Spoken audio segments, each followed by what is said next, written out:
Are you ready to play? Download the FanDuel app now by visiting FanDuel.com to get started. That's FanDuel.com to place your first $5 bet. The Locked On Leafs podcast continues. Mike DiStefano, Dave Morisuti with you as always. The Maple Leafs have announced that they've extended goaltender Dennis Hildeby, the Hildebeest, if you will. It's a 3-year extension with an AAV of $840,000. It'll be a two-way deal the first 2 years of the contract, and then it converts to a one-way contract in year 3. So a little bit of a different deal. I guess you could consider that creative in a way. Do you read into the way that it's structured at all and what that could mean for the future of Dennis Hildeby? Well, I mean, it kind of does two things. It doesn't put the pressure in terms of the Leafs' expectations on him to be a full-time NHLer, right? I mean, they got 2 goalies right now. They're going to be, I don't see Dennis Hildeby coming in and saying, I'm going to try to knock Joe Woll or Anthony Stolarz out of a job. Like, it's the real, we know that's not going to happen.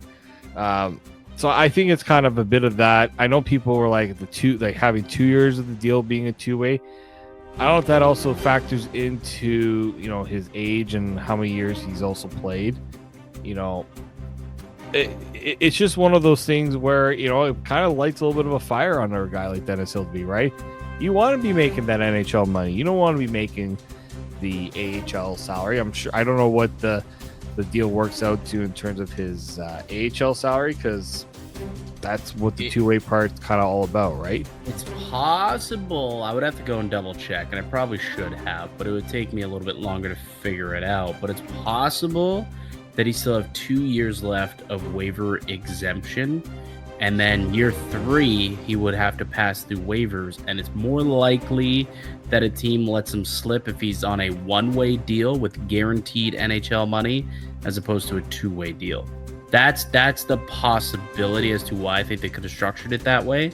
Again, I would have to check and see how many more years of waiver exemption he has on his deal, but that is something that I know they've done in the past, and it's worked out. I believe they did the same thing with Joseph Woll a couple of years ago. Now, Woll ended up obviously becoming a really good goaltender, and they never had to send him down on waivers, but that was kind of the thought process when they made that deal originally.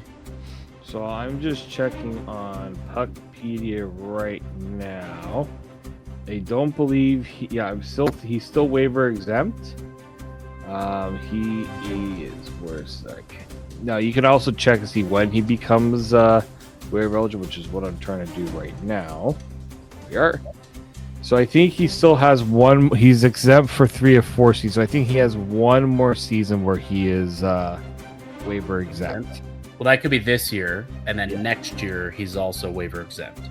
Yeah. So the way it works is that you have 4 seasons where you're waiver exempt. Mm-hmm. So for him it's either 1 season or 54 NHL games. So I believe as soon as this year is done and he's on a NHL deal, he's no longer going to be waiver exempt. So this year there's not really as much pressure for him to be a full-time NHLer, but come the second and third year of the deal, there's going to be a bit more urgency for him to show, especially if he wants to be on the Leafs. Well, he this year the crease is locked in, right? Yeah. But moving forward, right, he'll have an opportunity to compete. If Anthony Stolarz doesn't sign an extension with the team, and they decide, okay, let's see what Hildeby has, the Hildebeest, I guess he'll have an opportunity at that point. But yeah, so we'll see what happens when it comes to Dennis Hildeby. 73 career games in the American Hockey League. He's got a .253 goals against and a .909 save percentage with 6 shutouts. He has played in 6 NHL games where he's got a .333 goals against and a .878 save percentage in those games at the NHL level. But he does have a chance to play NHL games this year. As of now, Is he not penciled in as the Maple Leafs number 3 goalie? Like they haven't replaced Matt Murray. They haven't brought in like that veteran, like a Michael Hutchinson type of guy. Like they haven't. I know. I'm sorry for that deep cut. But they haven't. David Riddick. Yeah, there's been a bunch of third goalies that they've brought in. But right now there isn't one of those on the roster. He does enter camp as the number 3 goalie on the depth chart, doesn't he? He does, and at times I thought he was that de facto, because I think at one point Matt Murray wasn't an option for them. So for him, it also, because he is waiver exempt, it does kind of potentially help his positioning, depending on what they decide to do in terms of PTOs or any last minute offers for a player that's maybe looking for an opportunity to play games, a la Matt Murray. Could be interesting. Is the e-bug implemented this year, or is that something that they're waiting till next year to bring in? The e-bug. I didn't see that in the article that I looked up. It had no mention. I didn't see anything about the e-bug being. So like that's something that should have been addressed right away. Like that's one that you probably should have definitely addressed. No, wouldn't you think? Yeah, because it remains the most embarrassing thing. If they prioritize, letting these guys advertise wine and spirits and letting them wear whatever they want. Meanwhile, they'll continue to have U of T goalies play games, or Zamboni drivers play real National Hockey League games. The priorities for this league sometimes really does make me shake my head. But that being said, I do wonder, you talk about him being the number 3 goalie on the team. I wonder if they do go to the PTO for a goalie potentially this year. Why don't we actually take some time? So I want to take a look at the goalies who are available. So why don't we take some time?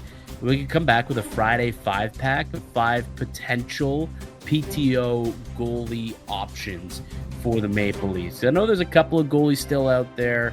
Maybe there's maybe even there's a trade that could be made around the league. But 5 possible options where the Maple Leafs could add a depth goaltender. Sounds like a Friday 5-pack, if you ask me.